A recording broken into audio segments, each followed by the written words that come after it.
So I've been back at the countertop again today. We're on day, what is it, 273? More if you ask my wife.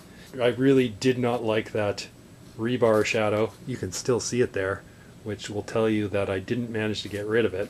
However, I did grind down the surface even further, even deeper than I had before, which exposed more aggregate in places where there had been no aggregate.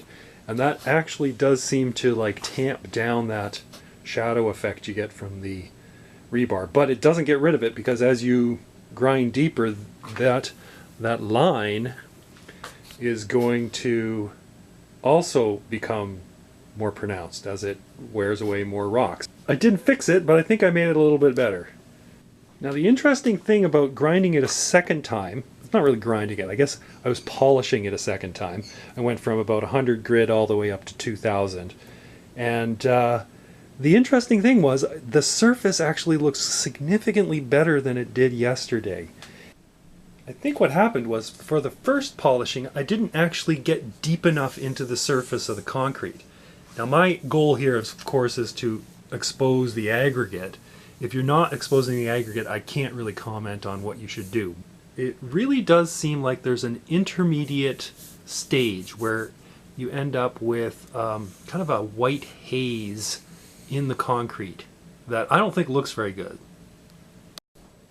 There's still a little bit of this white haze that's left along the edge here, and that actually was consistent along the entire countertop. And then when I ground it down again, or polished it, I should say, again, that all went away. Well, not all of it, but the majority of it went away, and I've got a much nicer surface now. So the first lesson here is to make sure that you grind down far enough into your aggregate to get rid of that white haze. I still need to do a bit of polishing along this edge, because I think it actually pitches down ever so slightly so that my pad is not actually contacting that when I'm grinding. So I'll have to do a little bit of work on that. But the rest of it is significantly different than it was before. Here's another example of that hazy appearance that's on the surface layer of the concrete. You can see I've ground far enough down here, but not here. So I'm going to have to fix that. You know, a lot of this is going to depend on what your coefficient of, fuck it, it's good enough is. Mine is pretty high. I don't really like that it's that way, but, you know, some things just bug me unless I fix them.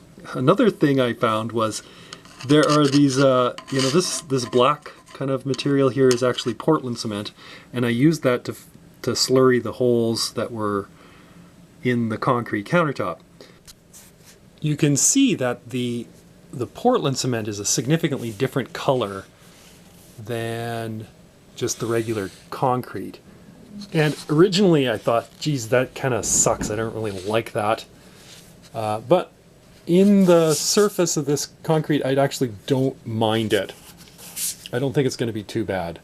However, if we go back to over here, when I initially ground the bottom of the sink, I ended up gouging along this edge. Then, when I went to, I thought, geez, that's not good, I'll fill that in with the Portland cement and fix that. What happened was I ended up with a dark line here where the Portland cement had filled in the gouge.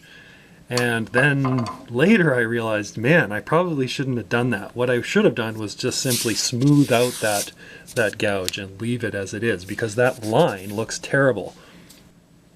So my advice would be to, if you have imperfections like that, just leave them, smooth them out or something. But I don't think, unless you have a slurry that's really matches your concrete, I would just avoid filling them, because getting them out after they've been cured for like 3 weeks or something it's difficult. This stuff gets pretty damn hard. The other thing is, don't be afraid to slurry over your countertop after you've polished it down to say like 400 or something, or even like this one I went up to 2000 I think before I realized I had all these holes. Just, you know, take an extra day and slurry it over, get rid of the holes. I've filled in some holes here. I'm going to have to wait till tomorrow to finish this up, but so that's why it looks kind of cruddy at this point. But don't worry about it. When it's when that slurry is fresh, like after it's cured overnight, you can actually see it just turns into a powder, and it'll come off your finish very easily, and then all you're left with is the holes that are filled.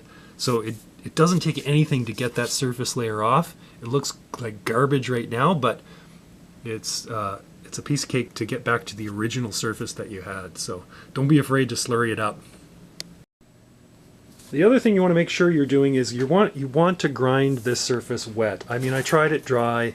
You can get it to shine up, but it's something bad happens at the surface layer that really totally fucks it up. So I from what I've read, there are like lithium densifiers that will impregnate the lime in here and harden it up. And I think after that you can dry polish it, but don't quote me on that. Look that up yourself. But I think that's where the dry grinding will allow you to get a really high gloss finish on it. So it's important to like start with you know, your lower grits and work your way up in a stepwise fashion. If you don't, you're going to end up, and this is what happened with me the first time, you end up with a bunch of scratches that just don't come out unless you go back down to the, you know, the lower grit. So careful of that. Do it, you know, stepwise, and don't skip any grits if you can.